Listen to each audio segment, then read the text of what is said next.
The grand ballroom sparkled with crystal chandeliers, laughter, and the clinking of glasses.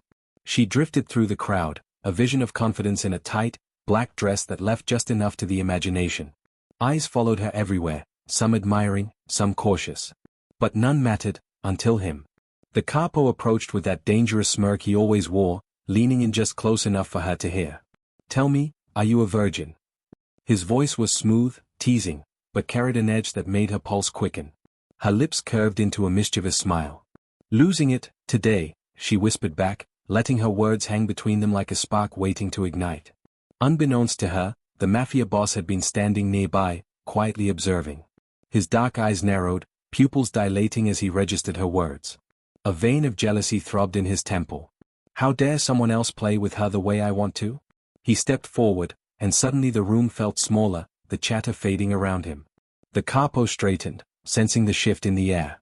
"Careful," the Mafia boss said, voice low and dangerous. "She's not yours."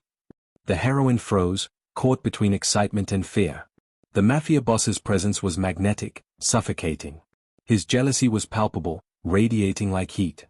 She had teased, yes, but had she gone too far? "You heard me," she said, forcing a confident laugh to mask the flutter in her chest. "I can handle myself."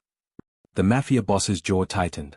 He took a deliberate step closer, closing the space between them. Every eye in the room seemed to vanish except for hers. His hand hovered near her arm, a warning, or perhaps a promise. The capo's smirk faltered. The tension was unbearable, electric. This was no ordinary flirtation.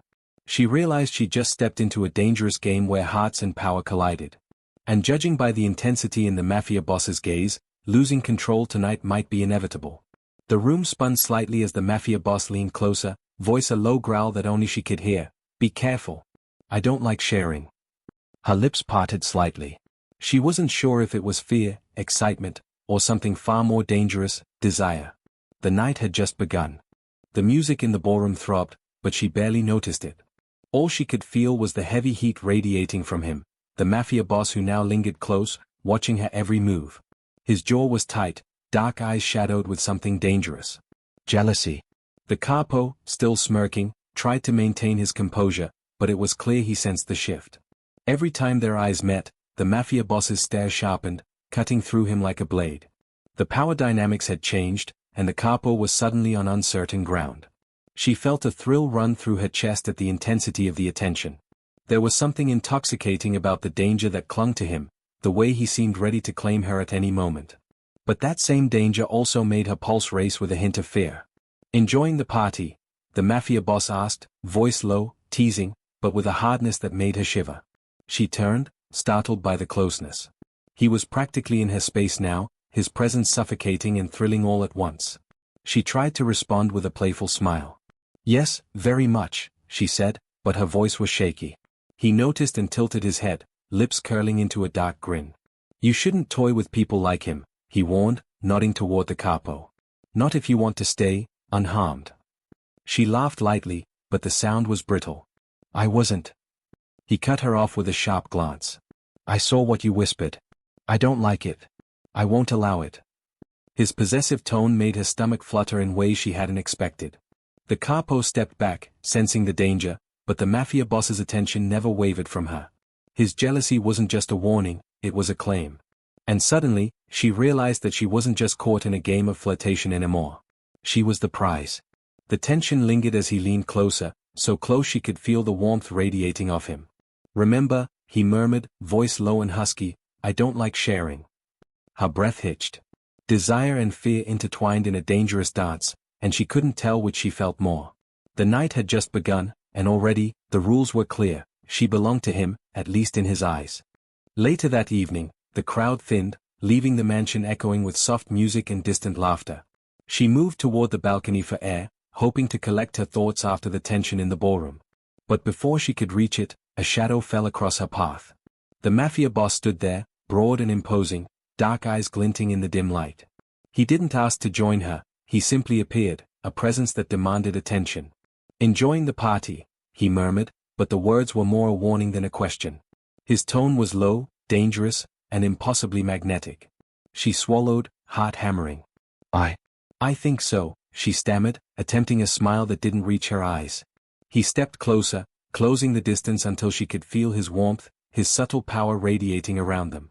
"I don't like you playing with him," he said, his voice husky. "Not in front of me. Not in my world." She tilted her head, meeting his gaze. There was danger in his eyes, but also something else: possessiveness, protectiveness, desire. The line between warning and invitation blurred, and she felt it tug at her in ways she couldn't ignore. "I wasn't trying to," she began, but he raised a hand, silencing her. "Careful," he growled. "You're charming, yes, but charm is dangerous here. People don't just watch. They wait. And I don't like waiting for anyone to touch what's mine." Her pulse raced, not with fear, exactly, but with something hotter. The way he leaned in, the intensity in his voice, the possessive heat, everything screamed danger and desire. She should step back. She should leave. Yet her feet stayed planted. "You're walking a fine line," he continued, softer now, yet every word carried weight. "One misstep, and things won't just be awkward, they'll be permanent." She shivered, caught between defiance and temptation. The thrill of being so dangerously close to a man who could destroy her, and yet protect her, made her dizzy. Finally, he stepped back, letting just enough distance return to the world. "Remember this," he said, eyes dark and piercing. "I don't share, and I don't forgive easily." With that, he disappeared into the shadows, leaving her alone with the echo of his warning, and the undeniable heat of his presence lingering on her skin. The next evening, she received an unexpected message. A simple note slipped under her door. It was unsigned, elegant, and impossible to ignore. "Meet me in the library. Alone. Tonight." Curiosity prickled at her nerves, along with a strange flutter of excitement. She knew who it was, and she also knew ignoring it wasn't an option. The air of danger surrounding him was intoxicating, and she couldn't resist. When she entered the library, the room was bathed in golden lamplight. He was there, leaning against the heavy oak desk, dark eyes fixed on her as if he'd been waiting her whole life. "You came," he said, voice smooth but low, laced with something she couldn't quite name: command, desire, jealousy all at once. I wasn't sure if I should," she admitted, her pulse racing. He stepped closer, the distance shrinking with every heartbeat. "You should have known better," he murmured. "But here you are. And now, you'll see what happens when you draw my attention." The air between them was electric, thick with tension. She could smell the faint scent of his cologne, sharp and intoxicating, and her knees felt weak under the weight of his gaze. Every instinct screamed caution, but her curiosity and desire pushed her forward. He circled her slowly, a predator studying his prey. "I warned you," he said softly. "But warnings are boring. Action is more persuasive." Her breath hitched as he leaned close, so near she could feel his heat against her cheek. There was danger in every movement, in every word, yet a strange thrill made her shiver with anticipation. "You're playing with fire," he whispered. "And I don't play fair." Her lips curved into a daring smile. "Maybe I like fire." A growl rumbled in his chest, a mixture of possessiveness and desire, and the chemistry between them ignited like sparks in a powder room. Tonight wasn't just about flirtation anymore, it was about temptation, dominance, and the beginning of a dangerous game neither of them could resist. As the candlelight flickered across his face, she realized something. Once she stepped fully into his world, there was no turning back. The library had grown quiet, save for the soft crackle of the fireplace. She could feel the heat radiating from him, thick and suffocating. The night had started with curiosity, with danger, with a thrill, but now it was something else entirely. He closed the distance between them in a heartbeat, his hand brushing her arm, sending shivers up her spine. The possessive intensity in his eyes was unmistakable. "I warned you," he murmured, voice low, dangerous, yet teasing. "I don't let anyone get close to what's mine." Her pulse raced, and part of her wanted to pull back, but another, stronger part, leaned into him. She had never felt anything like this: fear, desire, and excitement all mingled in a dizzying rush. "You're not like anyone I've met," she whispered, almost breathless. He smirked darkly, sliding his hand to the small of her back. "No. I'm not," he admitted. "And neither are you, not if you survive me." The word sent a thrill through her, sharper than any flirtation before. He tilted her chin up, forcing her to meet his gaze, and for a moment, the world outside the library vanished. There was only him, only the heat between them, only the dangerous pull of his presence. Then, without warning, his lips were on hers. Not gentle, not teasing, possessive, demanding, claiming. Her heart raced as she responded, giving into the storm of emotion and desire that had been building since the party. Every touch was a spark, every glance a promise.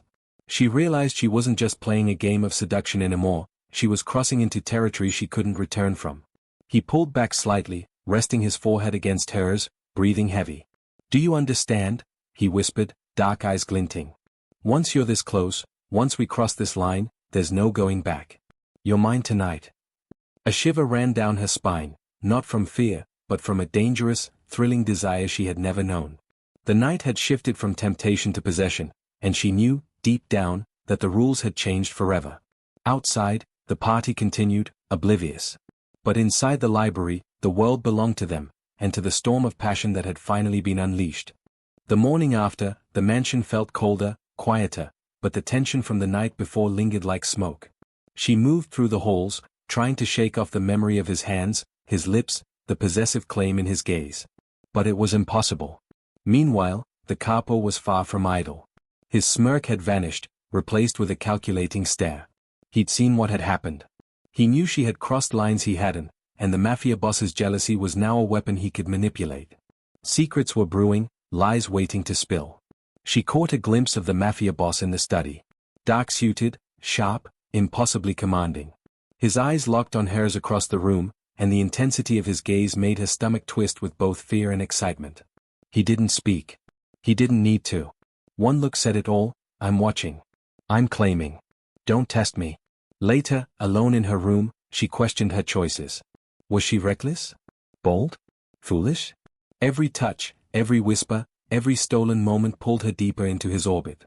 She wanted to resist, she really did, but the pull of danger, desire, and possessiveness was too strong. That evening, the Capo confronted her under the guise of casual conversation, probing for secrets. "You're close with him," he said, voice low, teasing, but laced with threat. "Closer than anyone should be."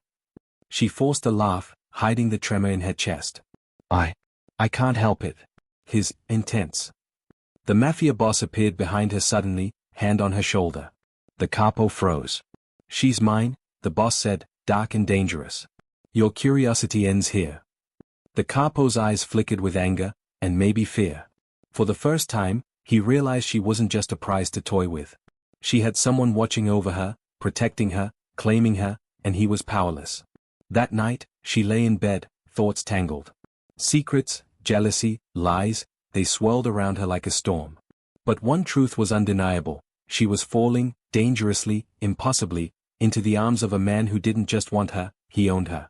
The world outside remained unaware of the tension simmering inside the mansion, but inside, the danger and desire were only growing stronger. And she knew, nothing would ever be the same. The mansion's elegant halls suddenly felt like a battlefield. Rumors had reached the Mafia boss, enemies were watching, waiting for a misstep, a crack to exploit.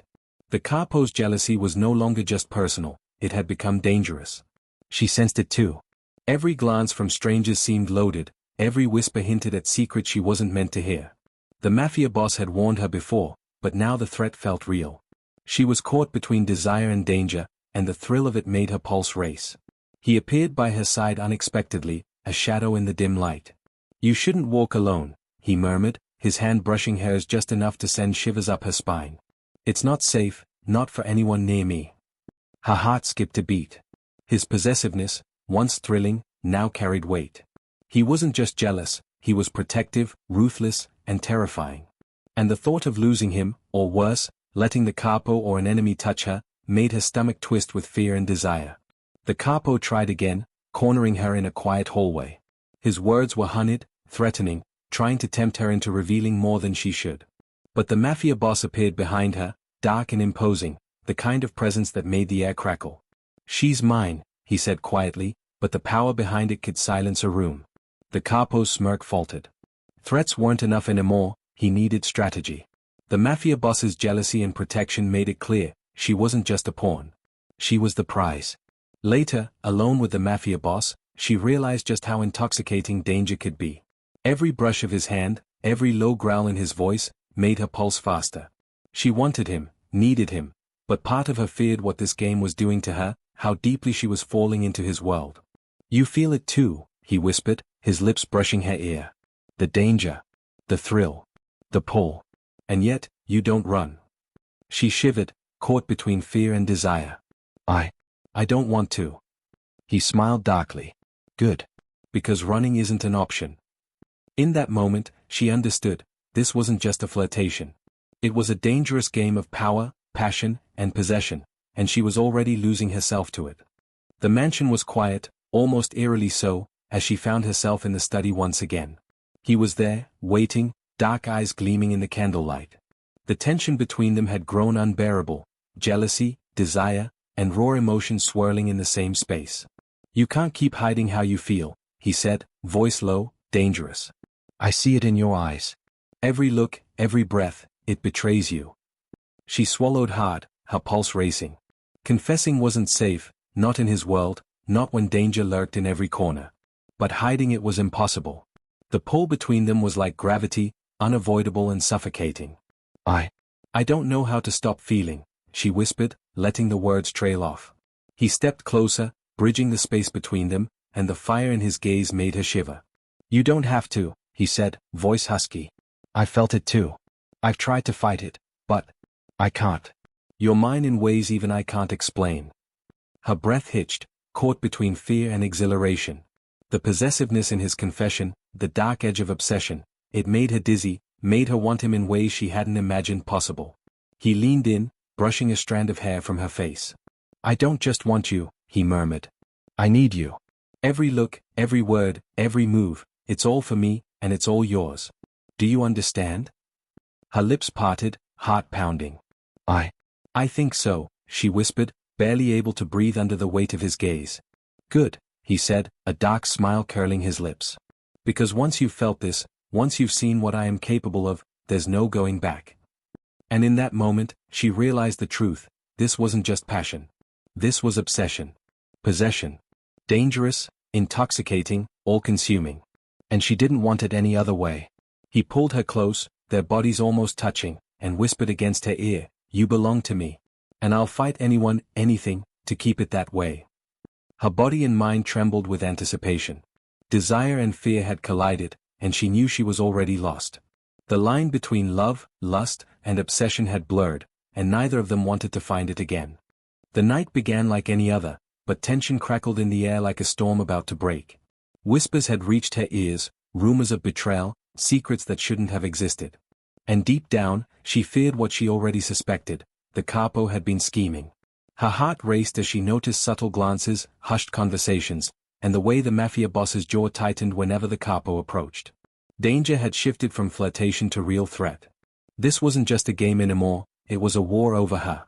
She tried to stay calm, but the uncertainty gnawed at her. The Capo cornered her in the corridor, voice smooth and dangerous, his words laced with temptation. You've fallen for him, he murmured, leaning close.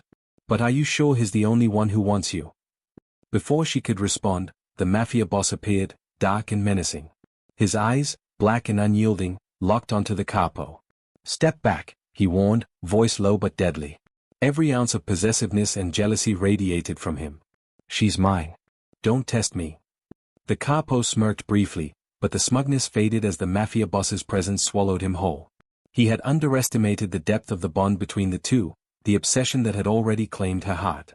Alone later, the Mafia boss turned to her, eyes intense, voice trembling with controlled fury. You were my warning to him, my claim. I can't let anyone touch what's mine, especially someone who thinks they can deceive us. She shivered, caught between fear and thrill. His possessiveness, once a challenge, now felt like a shield, a dangerous kind of safety.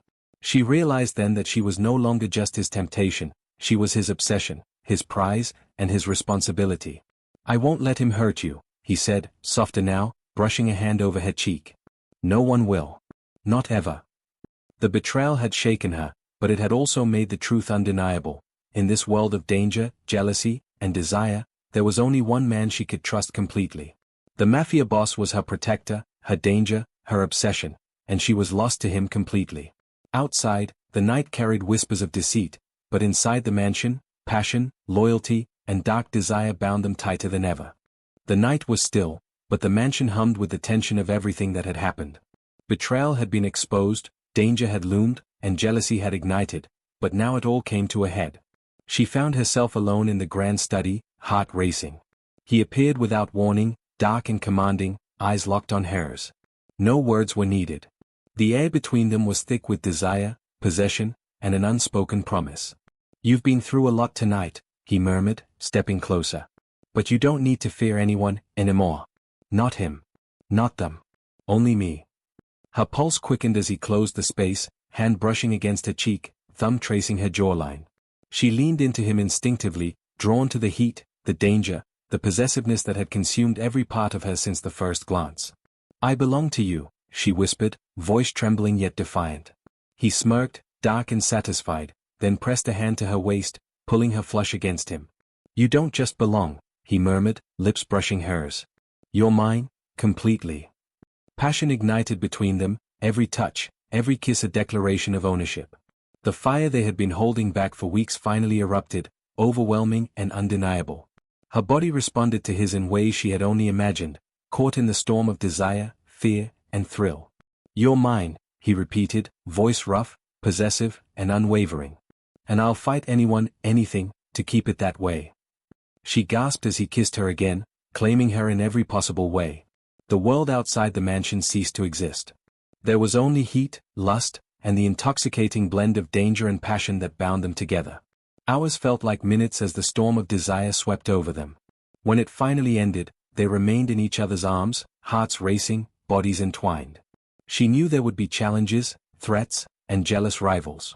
But she also knew this: he had claimed her fully, irrevocably, and she had willingly surrendered to the man who had terrified, thrilled, and obsessed her in equal measure.